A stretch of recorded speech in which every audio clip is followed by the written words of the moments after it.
Hello guys, welcome back to my channel 3 daily tips. আমি আপনাদের রুম্পা পাত্র নিয়ে চলে এসেছি আবার আজকে একটা নতুন ব্লগ। তো এই যে লাঞ্চ করতে বসেছি। বলো, প্রত্যেকদিন ভাবি যে তোমাদের কিরকম বাড়ি জামা পরে পাগল পাগল ভাবে তোমাদের সাথে ব্লগ হয়েছে। তো আজকে একটু টিকটক হয়ে দিই, কমেন্ট করে বলতে কেমন লাগছে। আগে বেশি পেটনি লাগতো না, এখন বেশি পেটনি লাগবে, কমেন্ট করবে। তো দেখো আজকে লাঞ্চ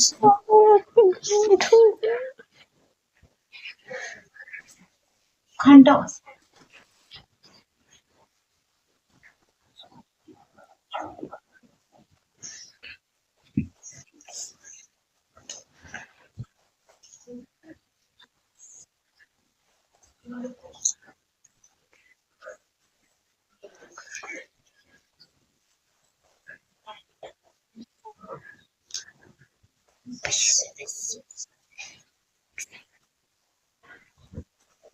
পারবেশ।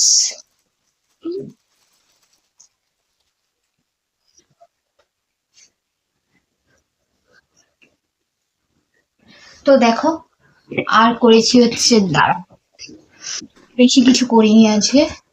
এই দেখ, তেল পটকা বেগুন আর আলু দিয়ে করেছি। আমার খেতে খুব ভালো লাগে, আমি খুব ভালোবাসি তেল পটকা।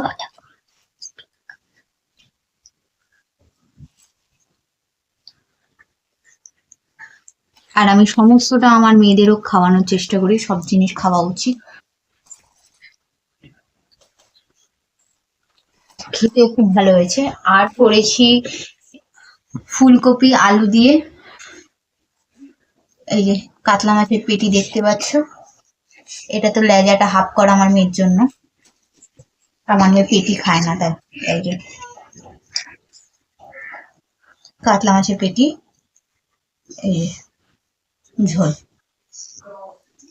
ব্যাস, আর কিছু না। আজকে এই রান্না হয়েছে। তো চলো লাঞ্চ করে নি, লাঞ্চ করে তোমাদের সাথে কথা বলি।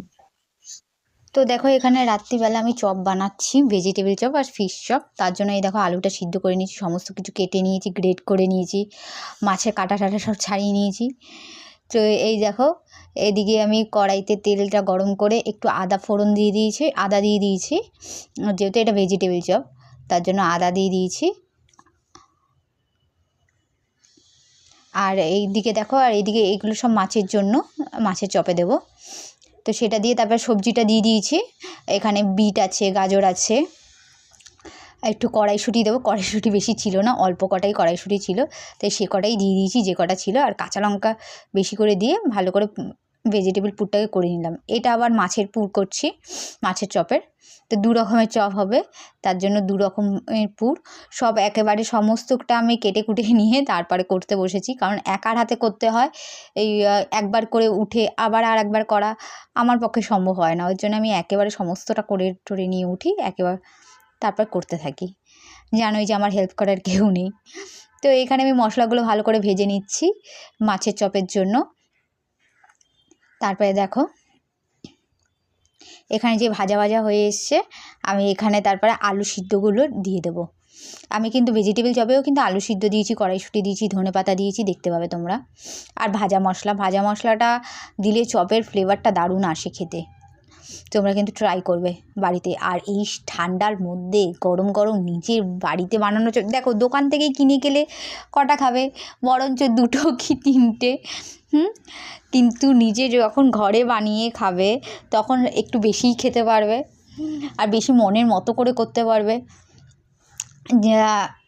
মানে ঝালটা বেশি কেউ খেলে ঝালটা বেশি, কেউ যদি একটুখানি ঝালটা কম খায় তখন ঝালটা কম, যে যেমন খেতে পছন্দ করে।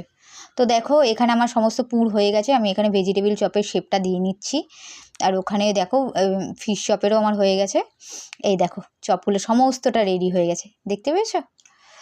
যতটা তাড়াতাড়ি দেখাচ্ছি ততটা তাড়াতাড়ি তো লাগেনি। তো চলো, এখানে আমি চপগুলো সব ভেজে নিচ্ছি। এবার আমরা একটু চপগুলো খাবো গরম গরম। এই ঠান্ডা, যা ঠান্ডা পড়েছে তার মধ্যে এরকম গরম গরম ভেজে চপ খেতে যে দারুণ লাগে। তো দেখো চপ এখানে আমার ভাজা হয়ে গেছে, ফিশ চপ, ভেজিটেবিল চপ। দেখো দেখতে পুরো দোকানের মতো হয়েছে। তো চলো, বাই, লাভ।